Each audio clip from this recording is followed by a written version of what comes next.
இன்றே டவுன்லோட் செய்து உங்கள் ஃபேவரட் ஷோக்களை என்ஜாய் பண்ணுங்க. டேய் கஜேந்திரா, இப்படி காசுக்காக கண்டவன் கூடலாம் கட்டி புரண்டு சண்டை போடுற நிலைமைக்கு ஆயிடுச்சு. இதை இப்படியே விட்டா சரியா வராது. உடனே ஏதாவது பண்ணி ஆகணும்டா. யாரா போன்ல? அந்த கட்சிக்காரர் மாமா. போன ஸ்பீக்கர்ல போடு. ஹலோ. என்ன கஜேந்திரா, பணத்தை ரெடி பண்ணிட்டியா இல்லையா? இன்னும் 2 நாள் தான் உனக்கு டைம். அதுக்குள்ள நான் கேட்ட பணத்தை நீ ரெடி பண்ணி கொடுத்தாகணும். அப்படி கொடுக்கலன்னு வெச்சுக்க, நீ கள்ள ஓட்டு போட்ட விஷயத்துல மாட்டி ஜெயிலுக்கு போறது கன்ஃபார்ம். அது மட்டும் இல்ல, நீ கள்ள ஓட்டு போட்டு ஜெயிச்சியே பிரசிடென்ட் பதவி, அதுவும் உன்னை விட்டு போயிடும், பாத்துக்க. எல்லாம் கைமீறி போனதுக்கு அப்புறம் என்னன்னு இப்படி ஆயிடுச்சு, என்ன கை கழுவி விட்டுட்டீங்களேன்னு என்ன குறை சொல்லாதப்பா.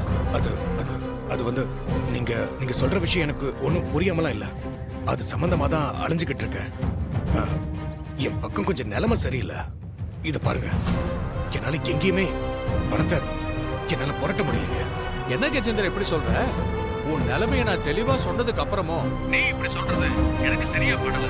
பணத்தை ரெடி பண்ண முடியலனா நீ உள்ள போறதை தவிர வேற வழியே இல்ல. என்னால எதுவும் பண்ண முடியாது, பாத்துக்க. அண்ணா, டேய், இப்படி கோவப்பட்டா எல்லா பிரச்சனையும் சரியாயிடுமா? ஜோசிக்காரன் சொன்ன மாதிரி நடந்துக்கிட்டு வருது. அந்த லக்ஷ்மி வீட்டை விட்டு போய் ஒரு வாரம் கூட ஆகல. எல்லாமே தலைகீழ போயிட்டு இருக்கு. இப்படியே போச்சுன்னு வைய, நம்ம எல்லாரும் நடுத்தருவுல தான் நிக்கணும். டேய் கஜேந்திரா, நம்ம பிரச்சனையெல்லாம் தீர்றதுக்கு ஒரே ஒரு வழிதான் இருக்கு. அவளை கூட்டிக்கிட்டு வந்து அறுத்து கட்டிரு. நீ சொல்லிட்ட. அவ இப்ப எங்க இருக்கானே தெரியலையே. டேய், அவ எங்க இருந்தா என்னடா? அவளை இங்க வர மாதிரி பண்ணுவோம். மா, அவளா எப்படிமா வருவா? அதுக்கெல்லாம் வாய்ப்பே கிடையாது.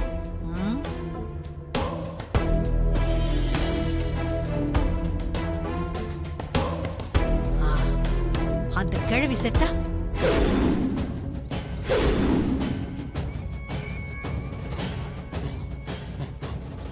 ஆமாக்கா. அக்கா, இந்த மாதிரி ஒரு விஷயத்தை நான் யோசிக்கவே இல்லை.